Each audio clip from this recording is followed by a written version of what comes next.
Армысыздар, құрметті көрермен, сіздермен бірге Қали Әубәкіров.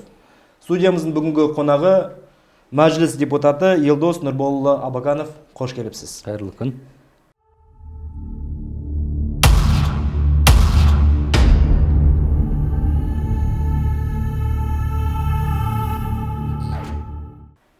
Бүгін біз экологиялық мәселелер бойынша біраз тақырыптарды талқылайтын боламыз. Спикеріміз кезінде Қазақстан экологиялық мекемелер бірлестігінің басқарма төрағасының орынбасары болған. Қазіргі таңда парламентте экология мәселелері және табиғат қолдану комитетінің мүшесі болып табылады. Жалпылама эколог маман деп те айтуға болады. Сонымен бірінші сауал бозжыра мәселесі. Себебі бозжыра шатқалы жөнінде қазіргі таңда қоғамда көптеген қызу талқылар болып жатыр.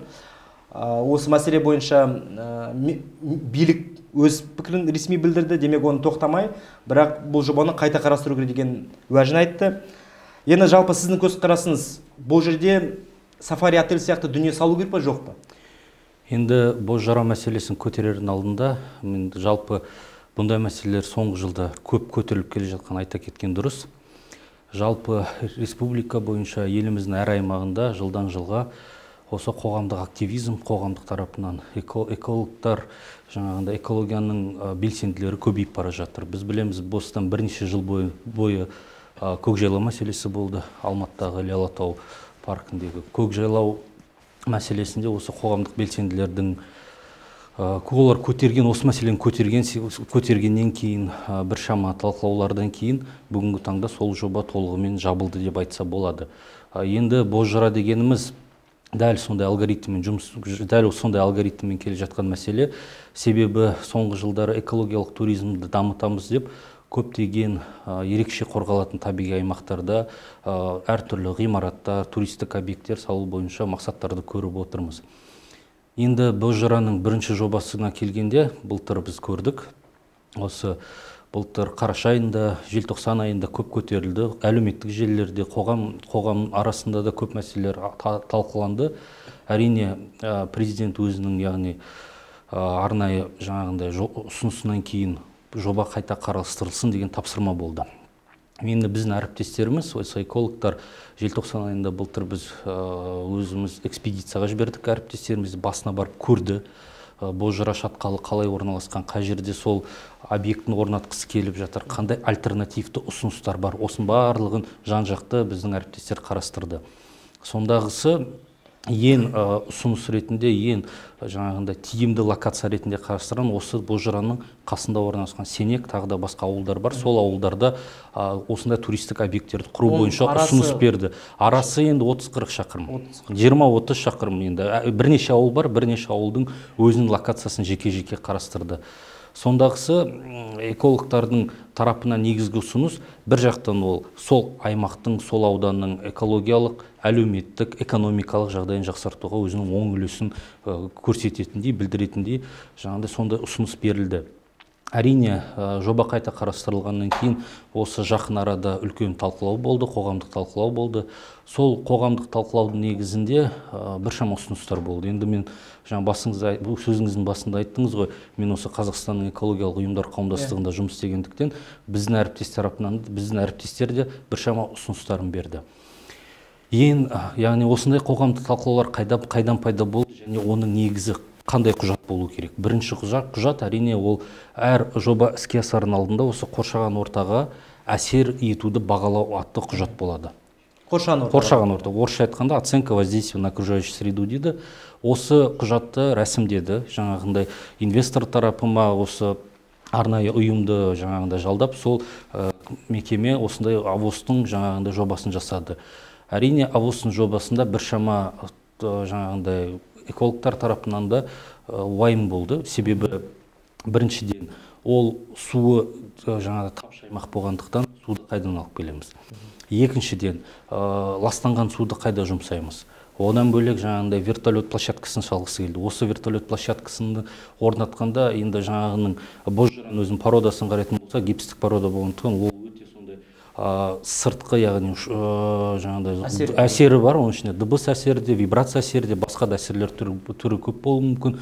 Сол себепті осындай мәселелерге ерекше көңіл аударды экологтар. Сонымен қоса жаңағындай қоршаған орта тарапынан арнайы жасалған құжаттың ішінде альтернативтік варианттың жоқтығын тағы да көрсетті.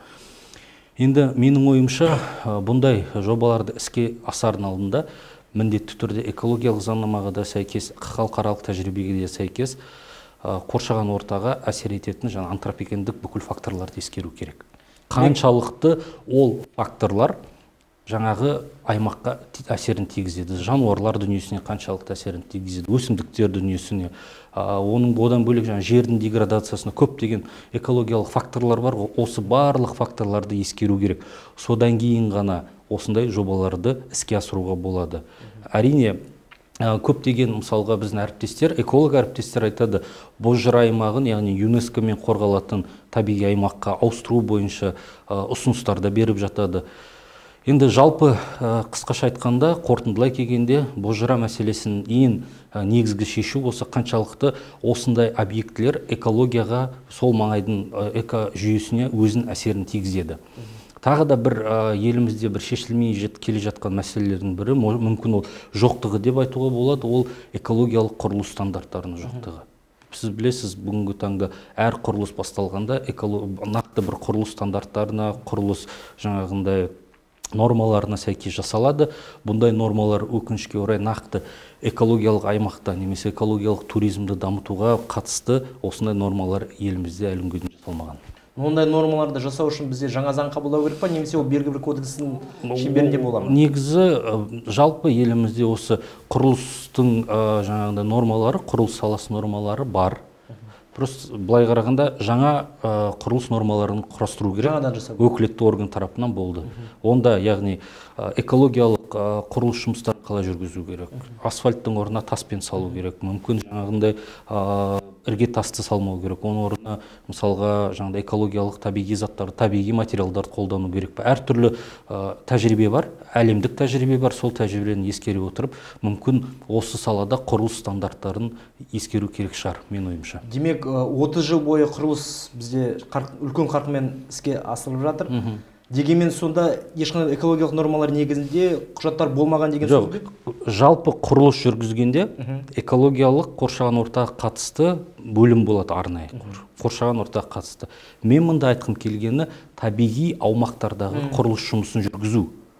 Мысалға қарапайым мысалға қаланың ішіндегі құрылыстың процедуралары мен табиғи аймақтарда жасалатын құрылыс процедуралар әртүрлі болу керек. Мен осы тарапта айтқым келетін негізгі ойым, табиғи аумақтарда өзіне қатысты табиғатпен гармонияда болатын арнайы құрылыс стандарттары болу керек. Жақсы, сонда нәтижесінде қазіргі таңда Бозжыраға бір ресми түрде бір статус беру мәселесі қарастырылып жатыр ма? Демек, қорық ретінде ма, немесе бір аса бір қорғалатын аймақ ретінде ма?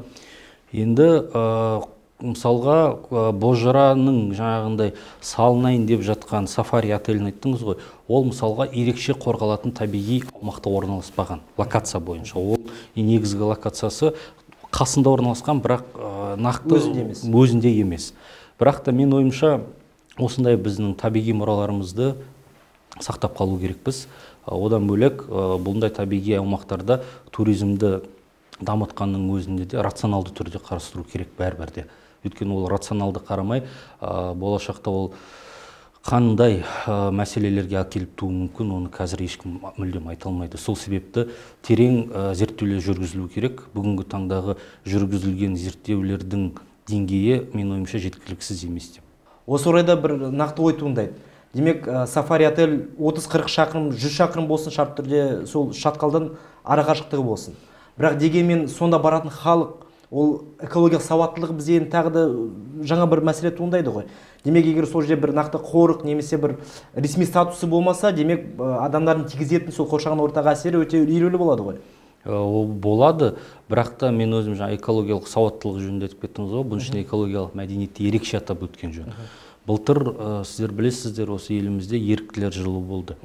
Еріктілер жылы тарапында мен өзім жаңа эколог ретінде экологиялық еріктілікті дамыту бойынша біраз жұмыстар атқардық. Соның арқасында біз көптеген жобалар іске асырдық. Мысалы, қарапайым осы стоп мусор деген бір жобаны іске асырдық. Сонда әртүрлі табиғи аймақтарға барып, жаңа сенбілік жасадық, экологиялық акциялар жасадық. Өкінішке орай, көптеген табиғи аумақтарда қоқыстар мәселесі әлі күнге дейін шешілмеген. Қоқыстарды тиімді пайдалану мәселесі тағы да шешілмеген. Мен өзім осы алыс кетпей қойып, сіз білесіз, былтыр көбейтөз мәселесін. Көбейтөз қанша қоғамда талқыланған мәселелердің бірі болды. Біз өзіміз әріптестермен бірге бардық сол көбейтөздің басында. Сонда басында ол былай қарағанда шектеусіз адамдар келе бастағанда бір ай, 2-3 аптаның ішінде сондағы жиналған қоқыс санын көрсеңіз, бұл масқара мәселе болды. Одан кейін жергілікті әкімшілік тарапынан контейнерлар орнатылды, содан кейін санитарлық нормаларға сәйкес блокпост қойылды. Бірақ біз барып көргенде бір жақтан қоқыс мәселесі бар, бір жақтан жаңағы көбейтөздің ішіндегі тұздың бәрін алып кеткен адамдардың өзі қара іздер қалып қойған. Ол қанша жылда қалпына келеді, оны тағы да ешкім айта алмайды, бірақ адамдар тарапынан келтірілген зиян жоғары деп айтуға болады.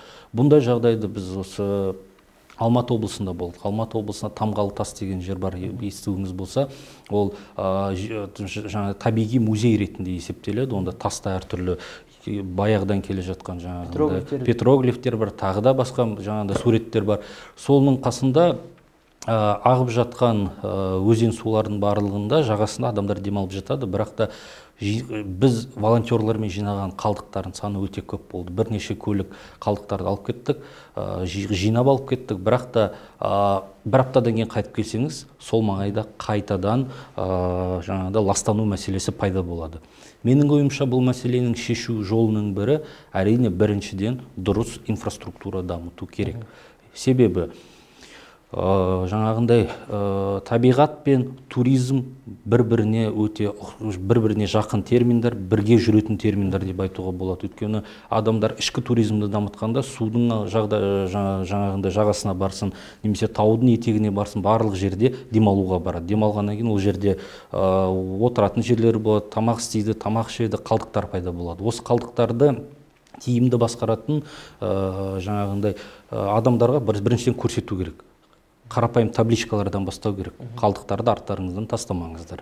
Екіншіден контейнерлар орнату керек, жергілікті әкімшілік тарапынан. Одан кейін ол контейнерларды уақытылы тазартып отыру керек. Мүмкін бизнеспен келісіп, өйткені демалыс аймақтарында туристерден қалатын қалдықтардың көбісі ол қайта өңделетін қалдықтар. Пластик болсын, шыны болсын, оның барлығын қайта өңдейді. Көп жағдайда ол жақсы бизнес ретінде қарастыруға болады. Яғни осындай аймақтарда өте қызық, бизнеске қызық, кіші бизнеске қызық модельдер ойластырып табуға болады. Экономикалық тұрғыдан қарастыру керек. Және де бұған дейін айтқандай, ең қарапайым табличкадан бастау керек. Енді екінші мәселе, сіздер осы білесіздер, былтырдың өзінде президент тарапынан экология жөнінде көп айтылды. Оның ішінде экологиялық көбейтөз мәселесі бір мәселе болды. Каспийдегі итбалықтар мәселесі ерекше көтерілді. Экологиялық білімді дамыту бойынша тағы мәселе көтерілді. Осы экологиялық білімді қазіргі таңда мемлекеттік деңгейде білім мектептерде, жоғары оқу орындарында экологиялық білімді дамыту керек, және де бүгінгі таңда мектепке қатысты методологияларда жасалып жатыр. Өйткені Нұр-Сұлтан қаласын қарайтын болсақ, елордамызда 80-нен астам мектеп бар. Барлық мектептердің көбісінде қалдықтарды сұрыптап жинау контейнерлар орнатылған. Қағазды бөлек жинайды, пластикті бөлек жинайды деген секілді.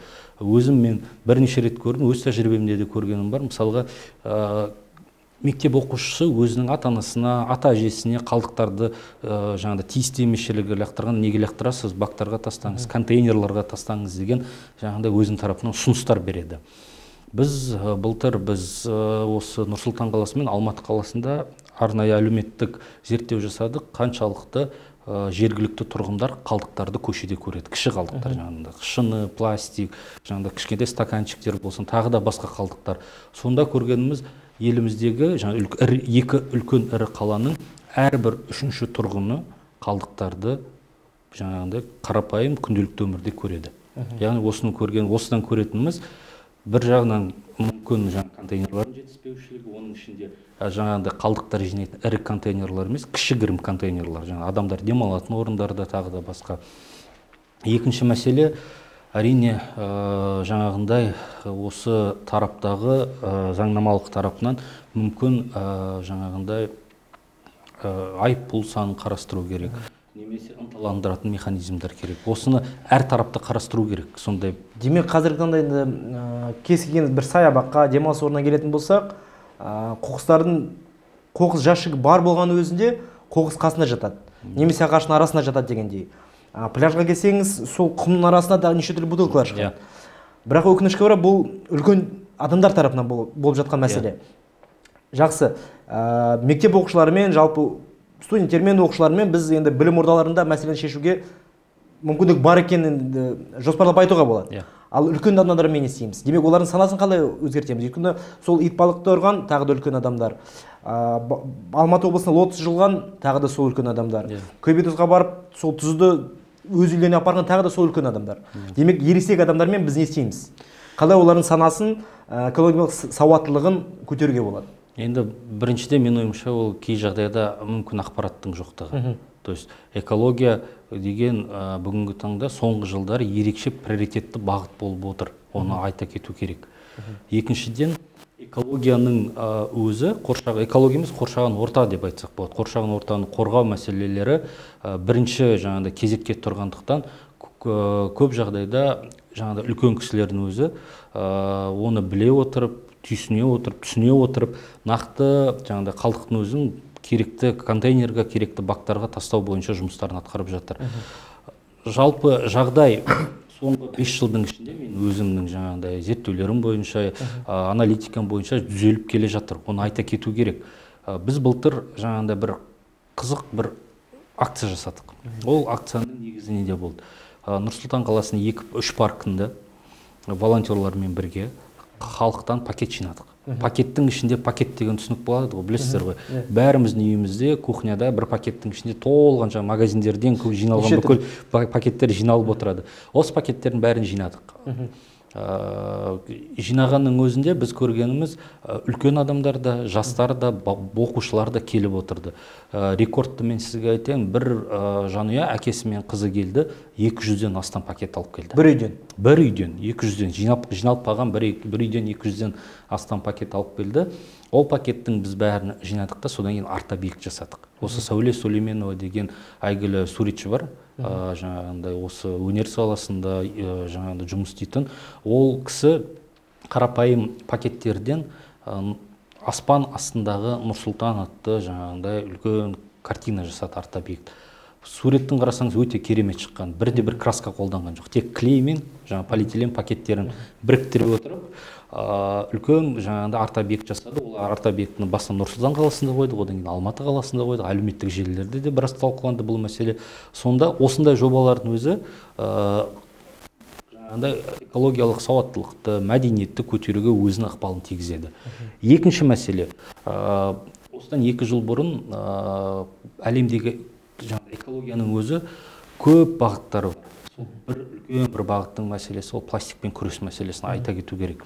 Осы 2019 жылы экология министрлігінің ұсынысымен Атамекен кәсіпкерлер палатасымен бірге үлкен бір осы жобаның бастамасы болды. Ол жобаның негізі полиэтилен пакеттерін дүкендерде сатуды тоқтату, тегін беруді тоқтату бойынша. Қазір білесіз, үлкен ірі желілерді қарайтын болсақ, көбінесе полиэтилен пакеттерін тегін бермейді баяғыдай. Қазір 5 теңге, 3 теңге болсын, кейбір жерде 10 теңгеге дейін барады, оны сатады.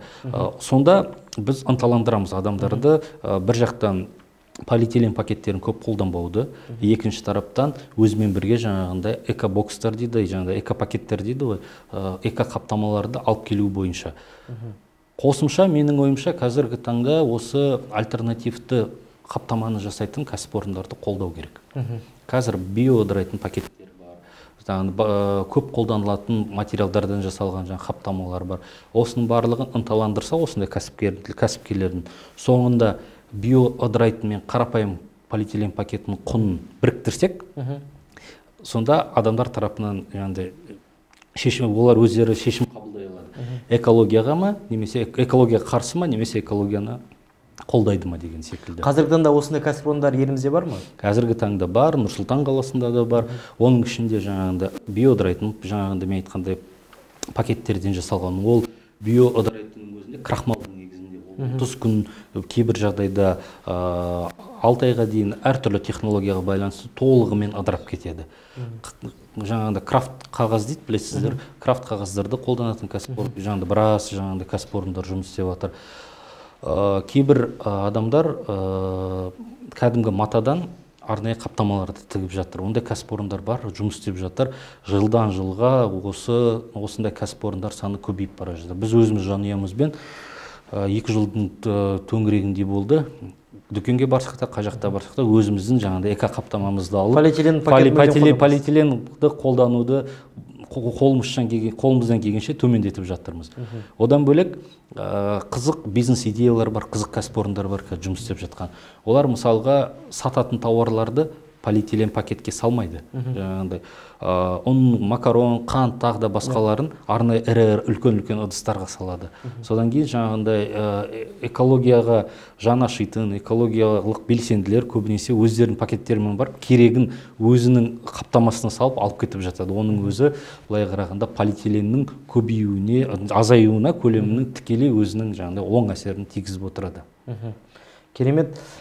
Енді қоршаған орта демекші, қазіргі таңда қорықшылар мәселесі де өзекті болып келеді. Неге десеңіз, енді 2 жыл бұрын марқұм Ерлан Нұрғалиевтің браконьерлер өлтіргені әлі есімізде болып отыр.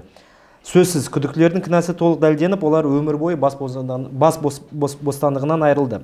Бірақ қорықшылардың жағдайын жақсарту үшін міндетті түрде сонда өлім керек па? Неге оны алдын ала ол мәселелерді билік көре тұра, ол мәселелерді ертерек шешпеді? Ол бір мәселе. Екінші мәселе, қазіргі таңда қорықшылардың жалпы жағдайы қандай? Әлеуметтік қорғалу жағынан болсын, қауіпсіз жағынан болсын. Енді қорықшылар мәселесін айтатын болсақ, әрине ол қорықшылар табиғаттың басында қорғайтын азаматтар деп есептейміз ғой барлығымыз. Енді министрлік тарапынан істелген жұмысты көріп отырмыз. Яғни қылмыстық кодексті 12 жылға дейін көбейткен, жаңағыдай егер браконьерлік үшін немесе браконьерлерді ұстаған жағдайда бүкіл көлігін жаңағыдай алып қою мәселесі, тәркілеу мәселесі барлығы шешілгенін көріп отырмыз. Енді бүгінгі таңда енді қорықшылардың әлеуметтік қорғалу мәселесі және жалақысы онда көп деп айта алмаймын мен. Негізі жалақыны көбейту керек, материалдық қамтамасыз ету керек. Одан бөлек былай қарағанда инновациялық әдістер арқылы мониторинг жасап отыру керек. Қорықшылардың негізгі мақсаты браконьерлер болғанда оны тез мезетте тауып, жаңағыдай арнайы өкілетті органдар болсын, ішкі істер министрлігінің өкілдерімен бірге, полициямен бірге сол браконьерлерді ұстау. Осы қазір мысалға экология министрлігі тарапынан бір қызық жоба бар. Ол дронмен жаңағыдай табиғи аймақтарды бақылау. Көрікшілік жаңағыдай браконьерлерді, мысалы ол қорықшы бір нақты өзінің офисінде отырады да, дрон жібереді де, дронмен 10 мыңдаған гектар жерді көруге болады. Мен ойымша осындай жаңа механизмдерді, жаңа инструменттерді қолдану арқылы біз табиғи аймақтардың мониторингін одан әрі кеңейте аламыз. Себебі бір көлікпен жүріп, жаңағыдай мыңдаған километр жүру өте қиын. Егер дрон жіберсек, дрон нақты көреді, қай жерде қандай машина жүр, яғни сигналды дұрыс бере алады. Сонда осы жаңағыдай салада жаңағыдай табиғатты қорғап жүрген мамандар нақты точно дейді ғой, нақты бір заңды бұзып жүрген азаматтар табады, және ол бір жағынан экономика жағынан тиімді, екінші жағынан ол қорықшылардың өмірін сақтап қалуға да өзінің оң әсерін тигізеді. Жоба іске асырып жатыр ма, немесе қазіргі таңда ол бір аймақта пилоттық түрде мен білуімше іске асырылып жатыр, қателеспесем Шығыс Қазақстан облысында. Демек енді теңі екі жағы бар демекші. Дронға енді өзім түсінеміз, дрон қазіргі нарықта енді 1 миллион шамасында оның бағасы құны сом болып тұр. Күні енді жақсы бір сондай бір қуаттылығы жағынан болсын, техник қамтылуы жағынан болсын, құны енді 1 миллионнан аса. Бірақ тиын басқа жағы қорықшылардың жалақысы аз. Жалақысы аз. Сонда дрондар сатып алып, бірақ қорықшылардың жалақысы сол төмен деңгейде қалып қоймай ма? Мен өзімнің жеке ойым, қорықшылардың болсын, осы салада жұмыс істеп жатқан азаматтардың жалақысын көтеру керек. Өйткені жалақының төмендеуі кей жағдайда да осы браконьерлерді ынталандыруы да мүмкін. Себебі олар браконьерлер барғандықтан көбінесе осындай заңсыз аң аулаушылықпен айналысатын адамдар көбінесе жағдайы бар адамдар. Материалдық жағынан мүмкін, техникалық жағынан да жабдықталған, материалдық жағынан да жабдықталған азаматтар. Кім біледі, әртүрлі жағдайлар болуы мүмкін. Қорықшылармен келісуі де мүмкін. Осының алдын алу үшін әрине міндетті түрде зарплатаны, жалақыны көтеру керек. Ол дұрыс ой деп есептеймін мен өзім жеке. Табельді қару жағынан қазіргі таңда оларда қандай жағдай бар? Қателеспесем, оларды жалпы арнайы ұйым бар, Зооохотпром деген. Осы ұйым жаңағындай қарумен, көлікпен осындай табиғи аймақтарды, нақты табиғи аймақтарды бақылап жүреді, браконьерлермен күресу жұмыстарын жүргізіп жатады әрдайым. Жалпылама қорықшылар біздің елімізде қазіргі таңда жеткілікті ме? Енді ол сұрақты әрине қорықшылардың санын көбейту керек те шығар. Мен қазір нақты айта алмаймын қанша қорықшы бар екенін, бірақ та мен ойымша табиғи аймақтардың территориялардың үлкендігіне байланысты мүмкін көбейтуде керек шығар. Неге десеңіз, осы орайда сол сұрақты жалғас ретінде тағы да сол Бозжыра шатқалы келеді. Неге десеңіз, Бозжыра шатқалының территориясы үлкен. Сафари отель 40-30 шақырым, шарт түрде 2 шақырым болса да, бірақ сол шатқалдың территориясын тексеретін тағы да сол қорықшылар болады ғой. Немесе оған кім жауапты болады? Халықтың өзінің қоршаған ортаға тигізетін залалы бар ма, жоқ па, не істеп жатыр дегенде, оны кім бақылап отыр? Енді әр табиғи аймақ болсын, бізде мысалы ол ерекше қорғалатын табиғи аумақтар болса, арнайы заң бар.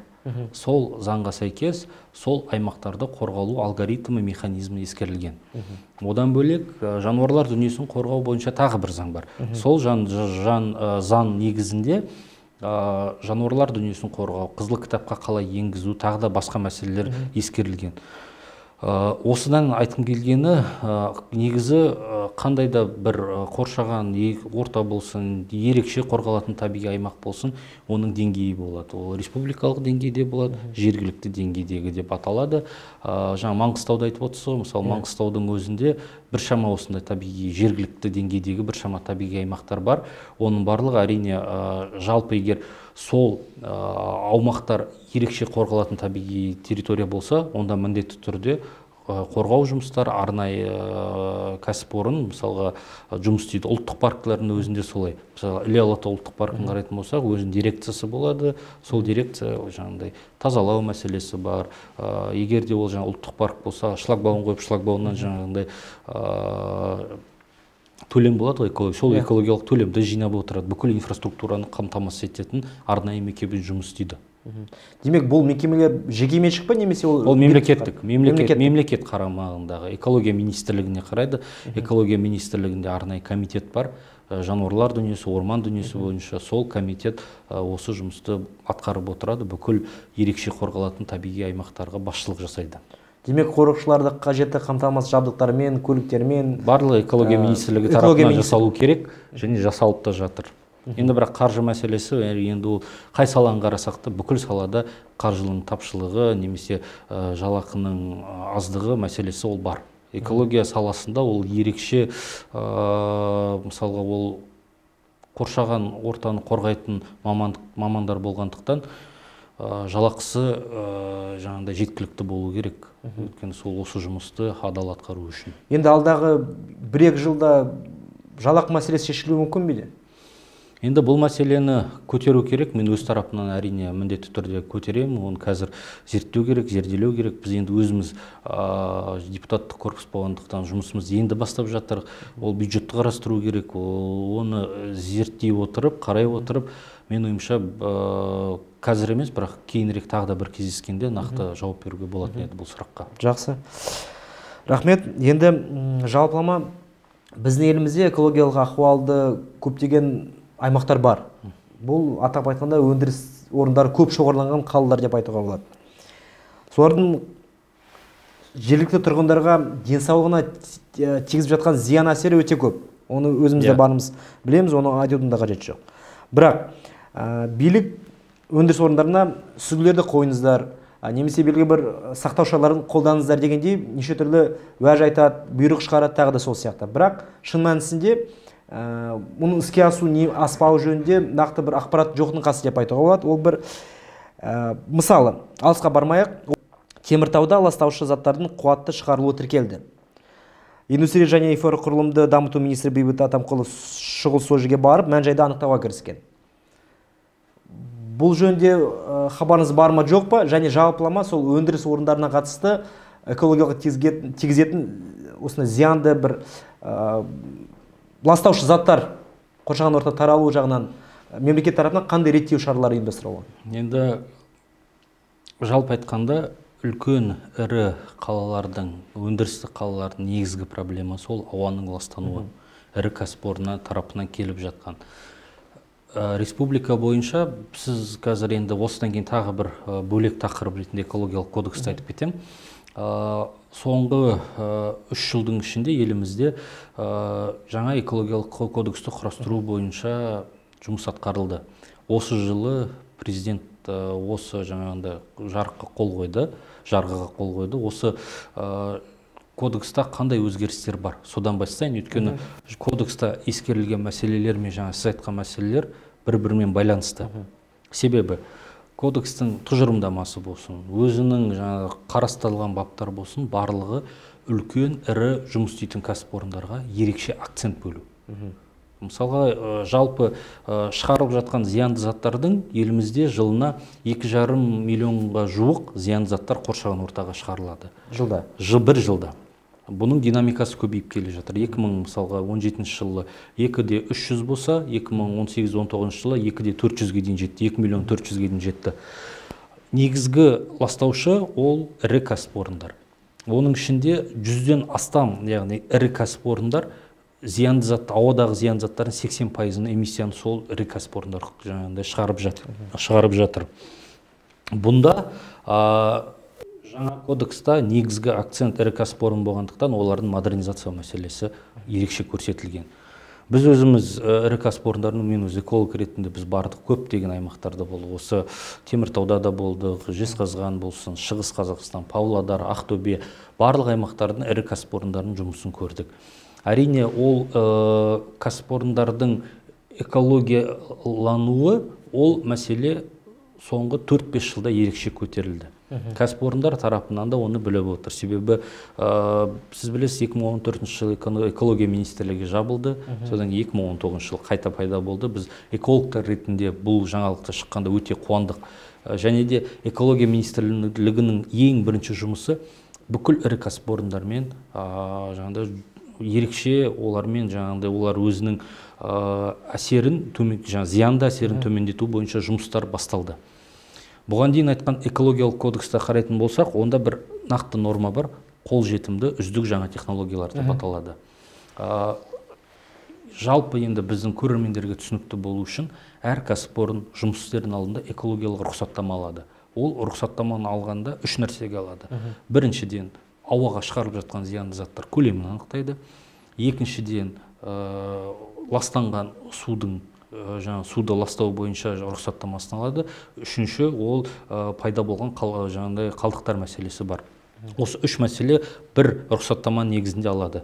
Олар өздерінің нақты заң жүзінде шығарылатын эмиссия көлемін анықтайды. Эмиссия деген жаңағы зиянды заттар қоршаған ортаға шығарылып жатқан. Осы заң негізінде олар зиянды заттарды шығарғандықтан кәсіпорындар реттеліп отырады. Егер де сол нормадан жоғарылатып кететін болса, кәсіпорынға міндетті түрде тексеріс жүргізіледі, тексеріс негізінде айыппұл салынады. Енді қазір жаңа экологиялық кодекста нақты талап қойылған бүкіл ірі кәсіпорындар, бірінші санатты ірі кәсіпорындар, жаңа Теміртаудағы болсын, үлкен қалалардағы болсын, барлығы міндетті түрде қолжетімді жаңа технологияларға көшу керек. Бұл қолжетімді жаңа технологиялар Европадан келе жатқан принцип, ол қолжетімді жаңа технологиялар Европада 70 жылдан бастап енгізілген. бір жалпы статистика бойынша Европада зиян заттардың кейбір түрлері 70-80%-ға дейін, 90%-ға дейін төмендеген бүкіл Европаның деңгейінде салыстырғанда. Енді бұндай технологиялар кәсіпорындар міндетті түрде енгізсе алдағы жылдары, ол кәсіпорындардың шығарып жатқан заттардың, зиян заттардың көлемі күрт төмендейді. Егер де бір жақтан кәсіпорындарға талап бар технологиялар орнату бойынша, екінші жағынан кәсіпорындар егер орнататын болса, ынталандыру механизмдер бар. Экономикалық ынталандыру механизмдер. Оның ішінде экологиялық төлем деген бар. Бұған дейінгі айтқанға рұқсаттама алғандықтан, сол рұқсаттаманың көлеміне бюджетке қаражат, жергілікті бюджетке ақша төлейтін ірі кәсіпорындар. Экологиялық кодексте жазылған, егер де кәсіпорын қолжетімді жаңа технологияны енгізсе, экологиялық төлемді 0 ставкамен болады. Яғни мүлдем төлемейді. Ол республика бойынша бұл қаражаттың көлемі 100 миллиардқа жуық. Ірі кәсіпорындардан жиналып жатқан.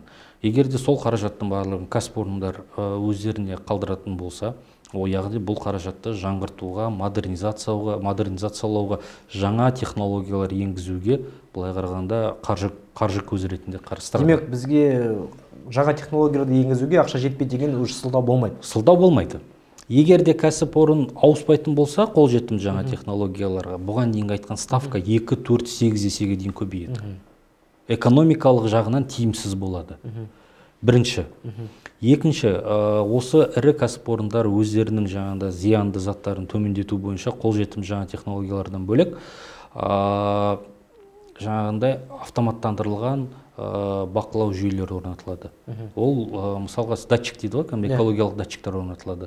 Бұған дейін кәсіпорындар тарапынан міндетті түрде автоматизацияланған өлшеу құралдары талап болмаған, қазір осындай талап пайда болды ірі кәсіпорындарға. Сонда әр кәсіпорын осындай құрылғыларды орнату арқылы еліміздің жергілікті жердегі тұрып жатқан адамдарға немесе жалпы республика бойынша ақпарат жинағында көруге болады. Онлайн режимде қаншалықты кәсіпорын қандай көлемде зиянды заттар шығарып жатыр. Бұнда адам факторы болмайды. Ол датчиктің мәні неде? Ол датчик құбырда немесе құбырдың қасында тұрады. Шығарылып жатқан зиянды заттардың концентрациясын есептеп отырады. Егер концентрация ПДК деген түсінік бар, яғни ол норма. Сол нормадан асып кетіп жатса, автоматты түрде тексеруші органдарға ақпарат келеді. Осындай кәсіпорын нормативтен концентрацияларын, зиянды заттардың концентрациясын көбейтіп жатыр деген секілді. Осында басында айтқандай адами фактор болмайды. Бүкілі автоматтандырылған болады, ақпараттың барлығы ашық және қолжетімді болады қарапайым азаматтарға. Осындай механизмдер арқылы ірі кәсіпорындардың жұмысын реттеуге болады. Келесі мәселе, жаңа экологиялық кодексте арнайы нысаналы көрсеткіштер болады. Әр ауаның ластануы бойынша, судың ластануы бойынша, ағаш егу мәселесі бойынша әртүрлі методологияға сәйкес нысаналы көрсеткіштер жасалады. Ол нысаналы көрсеткіштер 5 жылға дейін жасалып, оның жыл сайын әр показатель бойынша, әр көрсеткіш бойынша төмендеу бойынша мақсат тұрады. Осы мақсат арқылы қоғам тарапынан жергілікті атқарушы орган немесе өкілетті орган қаншалықты тиімді жұмыс істеп жатыр экология саласында. Осыны көре алады, осындай ақпаратты көре алатын болады. Енді тағы да ірі кәсіпорындардың жұмысы жөнінде айтатын болсақ, Арселорды жаңа айтып кеттіңіз да. Шынымен де бұндай мәселелер бар ірі кәсіпорындар тарапынан. Внештатная ситуация дейді, сондай жағдайларда болып жатады. Бірақ жалпы республика бойынша талаптар күшейіп жатыр, оны айта кету керек.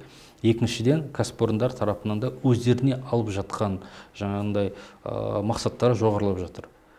Осыдан 1-2 ай бұрын экология министрлігі Қарағандыда болды, Теміртауда болды. Сонда осы ірі кәсіпорын Арселор меморандумға қол қойып, алдағы 23 жылға дейін, қателеспесем, 10%-ға дейін зиян заттар көлемін төмендету бойынша өздеріне мақсат алды.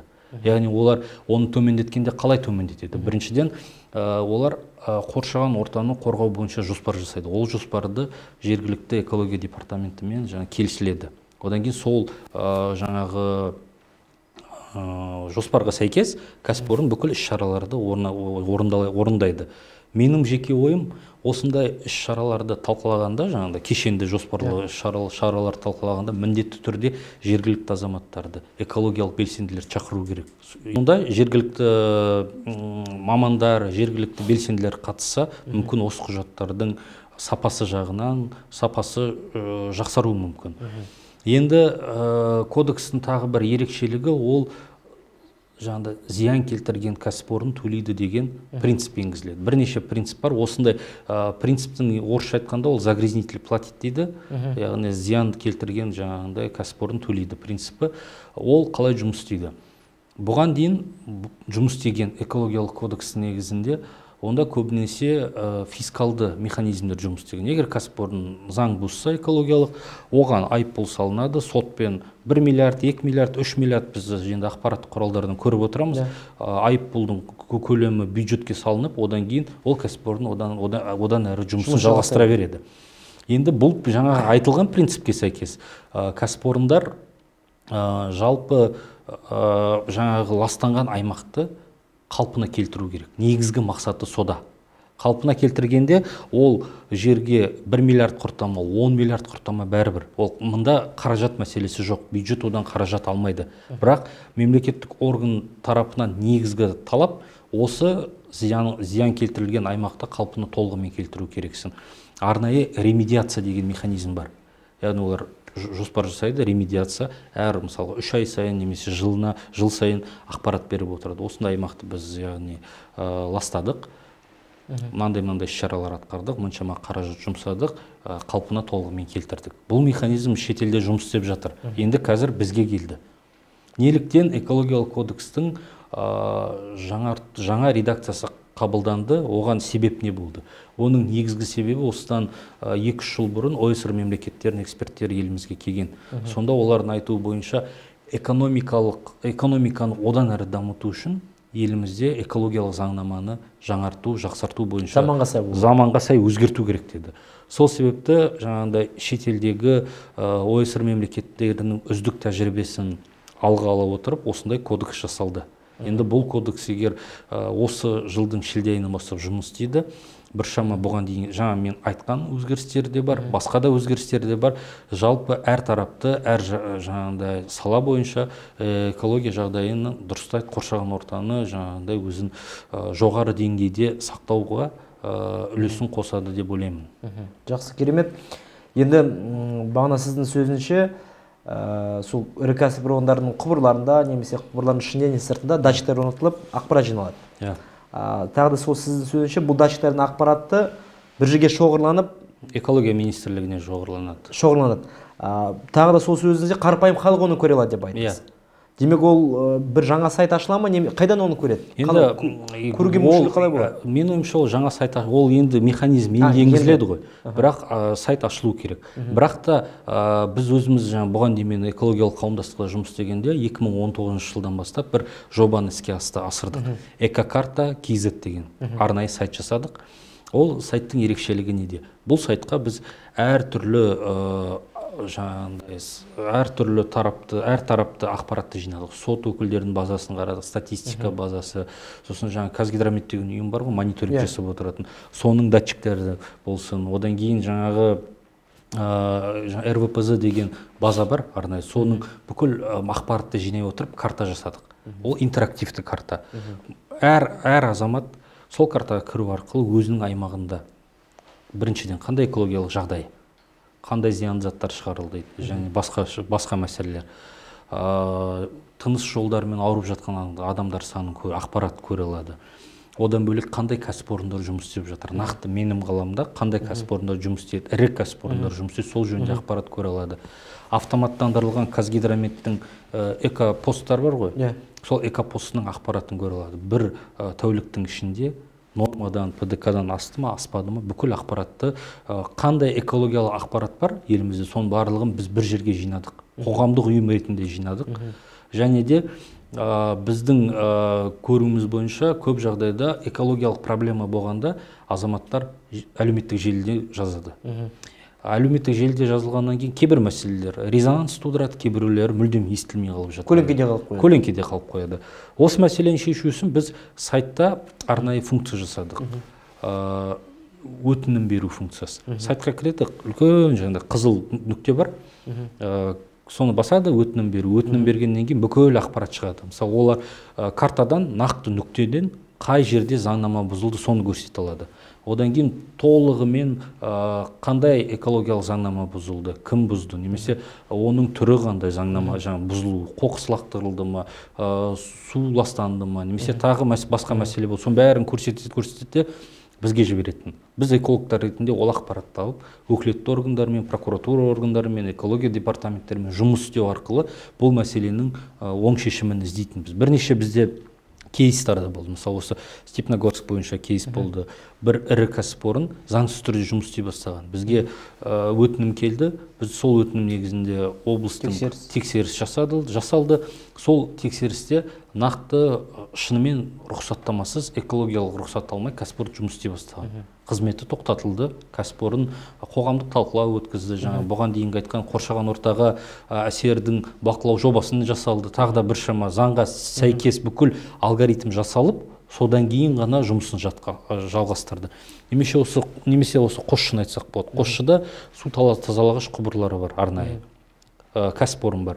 Канализационный стоки дейді ғой, соны тазалайтын кәсіпорын суды заңсыз түрде тазаламай, жаңағындай далаға шығарып жатқан. Қайта.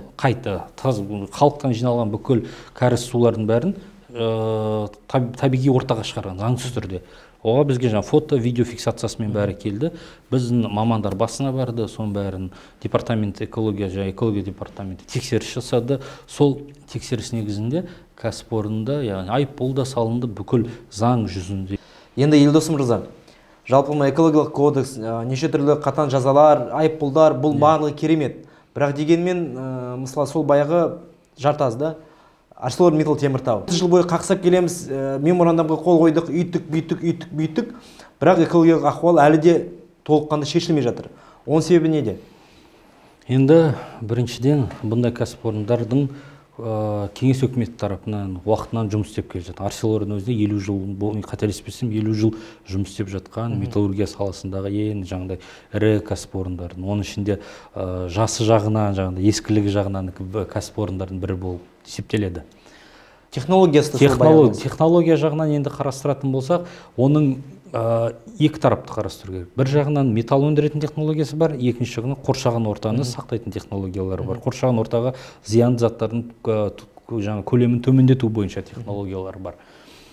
Енді Арселордың нақты өзін айтатын болсақ, біз Арселормен осыдан бір 2 жыл бұрын бір жұмыс істей бастағанбыз. Сонда бізге қоғам қауымдастықтармен жұмыс істеп жүрдім. Біз жаңағыдай қазір енді Арселор жөнінде айтатын болсақ, біз осы кәсіпорынмен бір 2 жылдай болды жұмыс істеп жүргенімізге, көріп отырғанымыз қандай мәселе. 2018 жылы біздің қауымдастыққа үлкен Теміртау қаласының тұрғындарының атынан хат келді. Осы қарға байланысты, есіңізде болса, ол уақытта әлемдік бүкіл бұқаралық ақпарат құралдарында Теміртау қаласында қар мәселесі айтылатын болатын. Сонда біз бардық, кәсіпорынмен сөйлестік, арнайы жаңағыдай жол картасын жасадық. Арселор айтты, біз мәселе бар, біз ол мәселеге қашпаймыз, мойындаймыз, бірақ та біз экология тарапынан өзіміздің жаңағыдай ынталарымызды, мақсаттарымызды одан әрі алдағы жылдары көбейтеміз деп сондай бір келісімге келдік. Одан кейін арнайы кешенді жоспар жасалды. Біз анализ жасағанда бұған дейін 2015-14 жылға қарайтын болсақ, Арселор жылына 6 миллиард қателеспесем теңгедей қоршаған ортаға жұмсайтын болатын. 2018-19 жылдары 34-35 миллиардқа дейін көбейтті.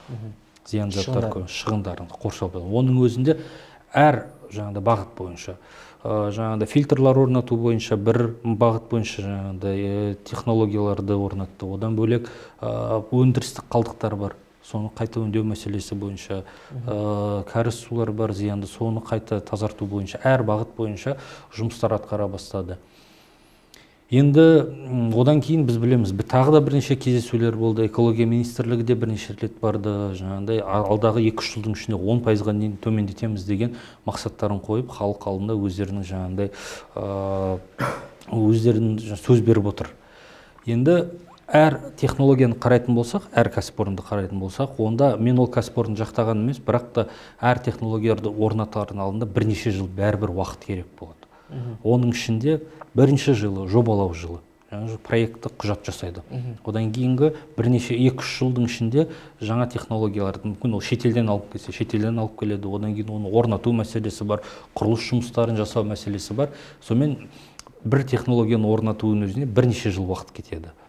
Біз экологтар тарапынан міндетті түрде жаңағыда бұған дейінгі айтқандай ақпараттың ашықтығын талап етеміз. Өйткені ақпарат ашық болу керек. Өйткені кәсіпорын жергілікті қоғамға айту керек. Біз өзіміз тарапынан мойындап отырмыз зиян келтіріп жатқанымызды, бірақ та біз мынандай технологиялар орнатамыз, ол мұншама төмен зиян заттар төмендеуіне алып келеді. Немесе мынандай технологиялар орнатамыз деген секілді.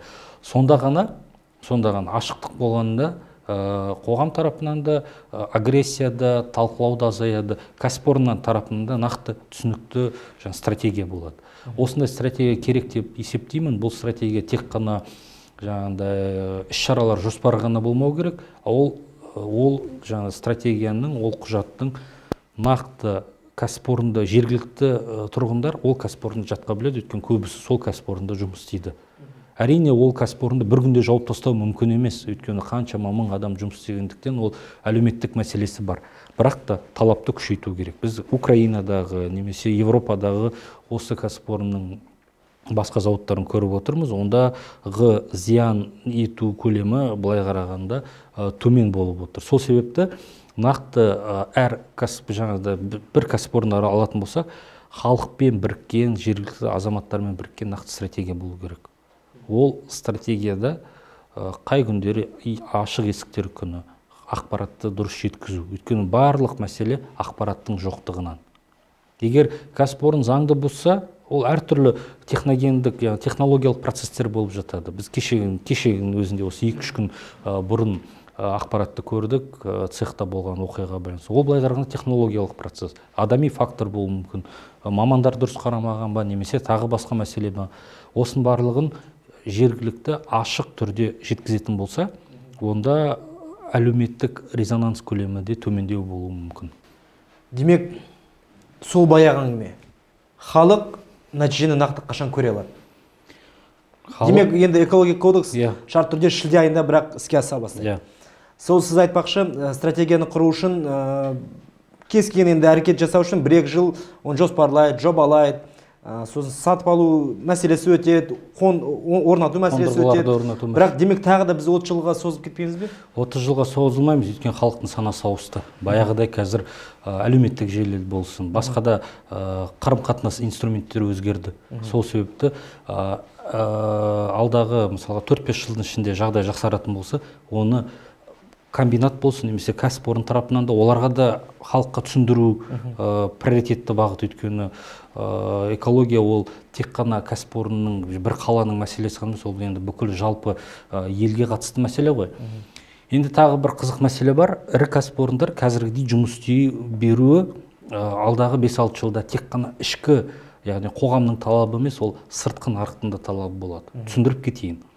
Осы Европа мемлекеттері соңғы жылдары 2023-2022 жылдан бастап арнайы көміртектік салық механизмдерін енгізу бойынша жұмысты бастап кетейін деп отыр. Яғни шетелден келген тауарлар, егер де оның ішінде оның көміртектік ізі жоғары болса, яғни сол тауардың 1 тоннасын өндіруде көп көмір жағылса, яғни ол тауарға нақты бір төлем немесе салық салынады. Ол салықтың көлемі 10-20%-ға дейін болуы мүмкін. Яғни экспортталатын тауарлар бәсекеге қабілетті болмай қалады. Мысалы, Европа еліне бізден металл барсын, немесе басқа бір тағы тауар барсын, осы ірі кәсіпорынның. Ол Европа нарығына барғандықтан оның сатып алушы болу керек. Біз басқа мемлекеттердің Европаға келгендіктен бірнеше кәсіпорын бәсекелі түрде жұмыс істейді, кімнің бағасы төмен, соны тауарын сатып алады. Егер де біздің тауар Европаның шекарасын өткеннен кейін нақты салық салынса, оның яғни тауар құны 10-15-20%-ға дейін көтеріліп кетуі мүмкін ғой. Сол себепті кәсіпорындар осындай климаттық механизмдерді ескере отырып, ол тек қана ішкі емес, сыртқы сатып алушы мемлекеттердің талабын орындау мақсатында өздерінің көміртектік іздерін төмендетеді. Біз бұдан 30 жыл, 40 жылға дейін созылады деп ойламаймын. Бір алдағы 5-10 жылға дейін мәселе республика деңгейінде күрт өзгеру керек, оң жаққа қарай. Енді сол өндіріс орындарының айыппұлы демекші, бұрынғы экологиялық кодекс бойынша төленген айыппұл республикалық қазынаға түседі. Жергілікті бюджетке түседі. Жергілікті бюджетке түседі де, кейін ол енді тура сол экологиялық ахуалды шешу үшін мәселеге жұмсала ма, немесе жалпылама ол бюджетке кіріп, енді кез келген мәселені шешуге жұмсала? Бұған дейін кез келген мәселеге жұмсалатын болатын. Демек бұл әділетсіз ғой? Бұл әділетсіз. Қоршаған ортаға қатысты әділетсіз. Кодекс енгеннен кейін бүкіл жиналған төлемдер экологиялық. Тек қана арнайы тізімге сәйкес, кодекста қосымша бар, соғанда нақты тізім орнатылған. Сол тізімге сәйкес қана жұмсалу керек. 100%. Демек экологиялық жағынан түскен айыппұл төлемдері экологияға ғана кетеді. Тек қана экология саласына? Тек қана экология. 100%. Ол норма бюджеттік кодексте бүкіл жерде ескеріліп қойған, толығымен кетеді. Бұған дейін, шынымен бұл проблема болды.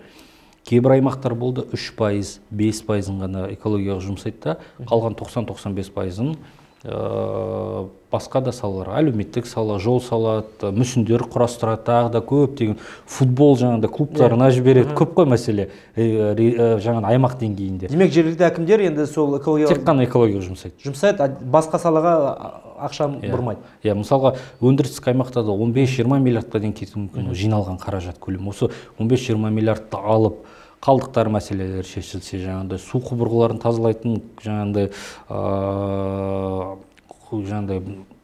құрылғылар орнатылса, немесе басқа да экологияға қатысты көгалдандыру мәселесі болса, ол тікелей жергілікті экологияның жақсаруына өзінің оң әсерін тигізеді. Оны кодексте бекітіп қойдық. Ол экологтардың ең бірінші талабы болды. Осы талап парламент тарапынан да, үкімет тарапынан естіліп, қазір енді қаржыландыру мәселесі көбейеді деп отырмыз, соны күтіп отырмыз. Енді айыппұлдар мәселесін түйіндейтін тағы бір соңғы сұрақ.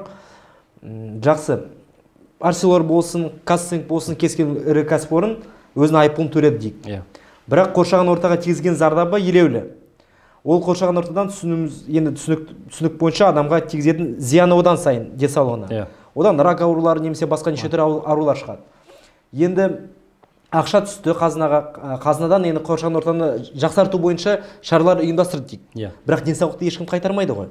Ол халық енді несі? Демек шарт түрде сол мекеме, егер белгілі бір жергілікті, мысалы мен Жезқазған тұрғыны болайын, рак ауруымен шалдықтым, және бұл енді тура осы экологиядан болғаннан енді дәлелдейтін мүмкін себебі жоқтың қасы шығар. Бірақ дегенмен, егер мен оны дәлелдесем, неге оны сонда сол кәсіпорын сол ауруды емдетуге немесе енді қайтыс болса, түсінікті, сол жағынан жарна төлейтіндей неге оны біз міндетті емеске? Мен енді келсем, бірақ та бұнда ең негізгі мәселе өзіңіз айтып кеттіңіз, оны дәлелдеу керек. Нақты осы кәсіпорынның зиянынан мен осындай ауруға ұшықтым дегенде. Оның барлығы негізі азаматтық кодекспен реттеледі. Өйткені ол бүкіл справкалар жинаса, бүкіл экспертизаларды өтіп дәлелдесе, ол кәсіпорынды сотқа беру арқылы келтірілген зиян көлемінде денсаулығын жақсартуға немесе денсаулық емделуге қаражатты сот арқылы шешу мүмкін. Осындай жағдайлар бізде болды ма? Мен өзім естіген жоқпын. Мүлдем естіген жоқпын. Шетелде естідім, бірақ елімізде ондай болған жоқ.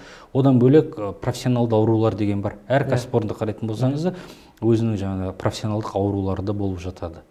Ол мысалы мыс саласында бір ауру, қара темір шығаратын салада бір ауру, яғни шығарылып жатқан зиянды заттардың түріне байланысты профессионалдық аурулар да бар. Оны ескеру керек. Біз бұл тарапта нақты зерттеулер аз жасалған. Осы зерттеулер санын көбейту керек те шығар. Содан кейін біз бір нақты аймақ бойынша қанша адам ауырды, неліктен ауырды, сол себебі осы ластанған ауа болды ма, егер оны нақты дәлелдесе, әрине азаматтар тарапынан заң негізінде ескерілген механизмдермен дайын механизм бар, бірақ оны дәлелдеу базасы керек. Дәлелдеу базасы болу үшін ғылыми зерттеу жұмыстары жүргізілу керек. Жақсы, рахмет. Енді алда жақын арада шешілетініне үміттенейік. Енді тақырыбымызды, жалпылама сұхбатымызды түйіндесек, ірі кәсіпорындардың енді шығаратын қоршаған ортаға тигізетін зияны енді елеулі. Ол жақын арада, енді жақын өзінің сөзі бойынша 5-10 жылда шешіледі деп енді сеніп отырсыз. Бірақ баламалы энергия көздері. Баршамызға мәлім 2017 жылы Астанада Экспо 2017 өткен. Оның негізгі тақырыбы сол баламалы энергия көздері. Оған қыруар енді ақша бөлінді, бүйтті сөйтті әңгімелер әлі де талқыланып келе жатыр. Бірақ оның нәтижесі бүгін біз көре аламыз ба? Демек, бүгінгі таңда біз баламалы энергия көздерін қолданатын қанша кәсіпорын бар? Немесе олардың саны артты ма? Қаншаға артты? Бұл жалпы осы салада жағдай бүгінгі таңда қандай? Баламалы энергия жөнінде айтатын болсақ, еліміздің жаңағыдай табиғи факторларын ескере отырып, потенциалы жоғары сала. 2013 жылы Қазақстан төңірегінде жасыл экономикаға көшу бойынша тұжырымдама қабылданған. Ол тұжырымдаманың көрсеткіштері негізі өте амбициялық. Себебі 2020 жылға дейін баламалы энергия санын 3%-ға жеткізу, жетті ме? Қазір айтам ол жөнінде. 30 жылы 10%-ға жеткізу, ал 50 жылы 50%-ға жеткізу. Жалпы шығарылып жатқан энергияның генерациясы бүкіл еліміздегі көбісі 70%-дан астамы көмір арқылы шығарылады екен. Оның әлі күнге дейін бүкіл жылу электр станциялар көмірмен жұмыс істеп жатыр. Баламалы энергия жөнінде айтатын болсақ, бүгінгі күнде осы 1-2 апта бұрын үкіметте жиналыс болды, сонда нақты айтылды 3%-дық көрсеткішке жеттік. Алдағы 5 жылда 6%-ға дейін баламалы энергия объектілерінің санын көбейтеміз деп отыр. Бұл баламалы энергияны қарастырғанда да оны ірі және кіші баламалы энергия деп бөлу керекпіз. Ірі кәсіпорындарда көбінесе үлкен инвесторлар келеді, оның арнайы механизмі бар. Осы энергетика министрлігі онымен айналысады, олар арнайы аукциондар жасайды. Аукцион механизмі Германиядан келген біздің елімізге. Ол қалай жұмыс істейді? Әр аймақтың потенциалына байланысты кейбір аймақтарда жел потенциалы бар, кейбір аймақтарда күннің потенциалы бар. Энергетика министрлігі арнайы территорияларды анықтайды. Сосын сол территорияларға керекті инфраструктураны алып келеді. Желілер, электр желілерін алып келеді, тағы да басқа. Одан кейін жер телімін береді, айтады бірнеше инвесторге. Аукционға қатысасыздар, кім төмен баға береді, сол ұтады. Күн энергиясы бойынша біз көріп отырмыз, қазір қателеспесем 12 теңгеге дейін түсті. 1 киловаттың құны. Осыдан 3-4 жыл бұрын бұл 20 теңгеден жоғары болады. Біразға төмендеді.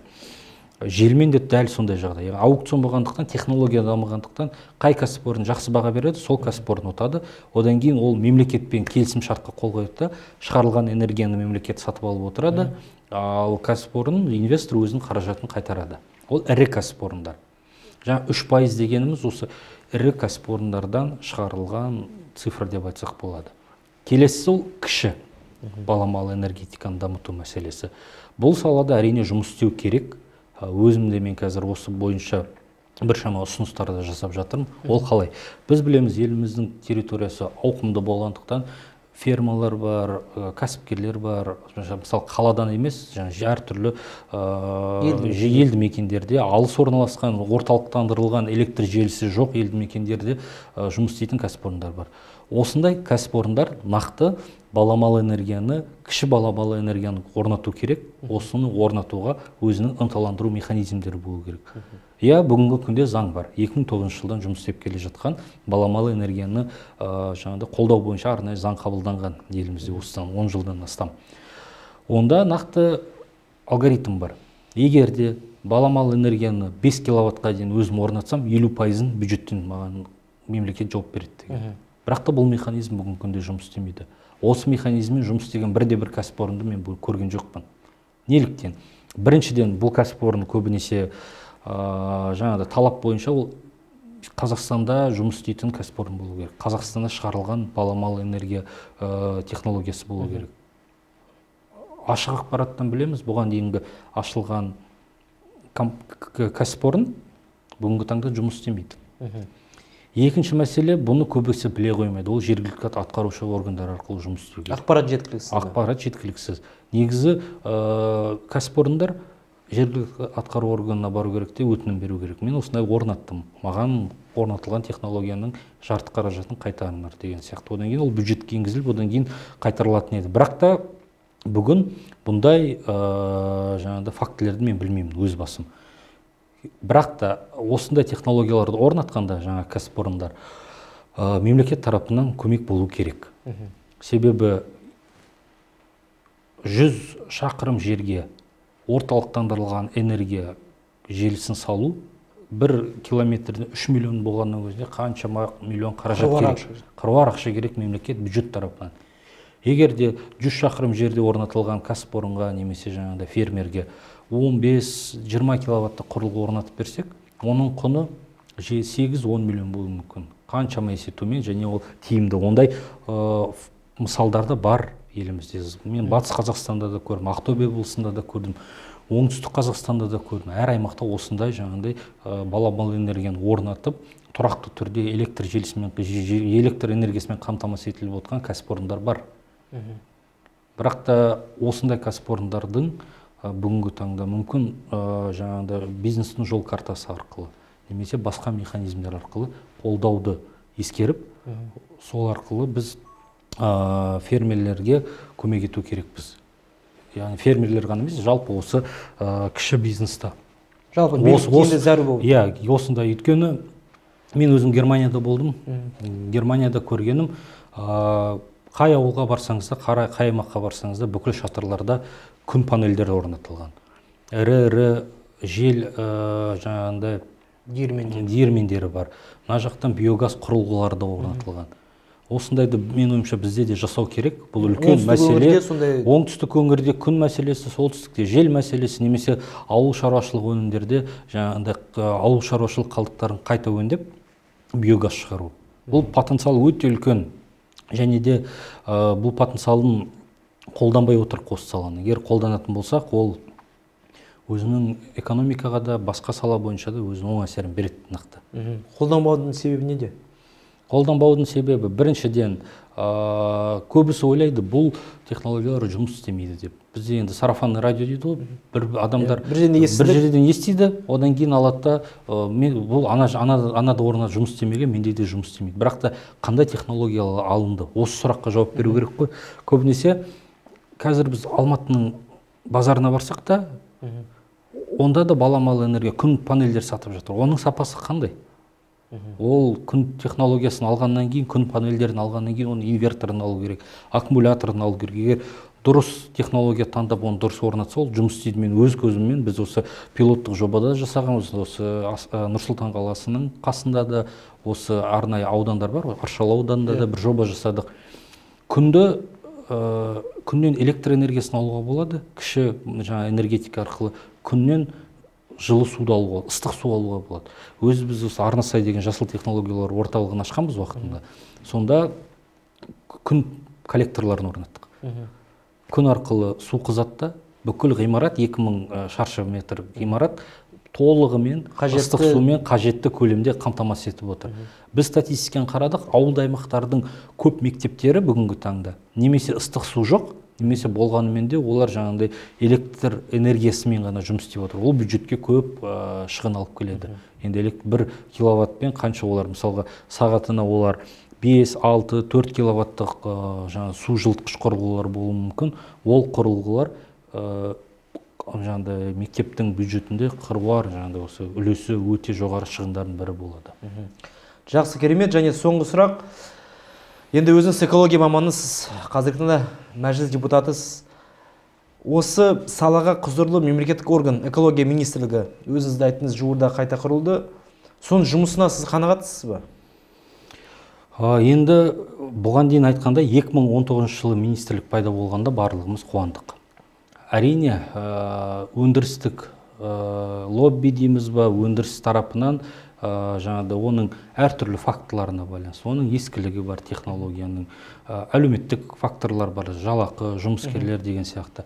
Әрине қиын кейбір жағдайда экология министрлігіне. Бірақ енді бүгінгі таңда министр Мағзұм Маратұлының жұмысын көргенде біз нақты айта аламыз. Былтырдың өзінде қаншама жол картасы жасалды. Министрлігінің ашықтығын көре аламыз. Бүкіл жасалып жатқан жұмыстың барлығын басқа министрліктермен салыстырғанда экология министрлігі ашық түрде жұмыс істейді деп айтамын.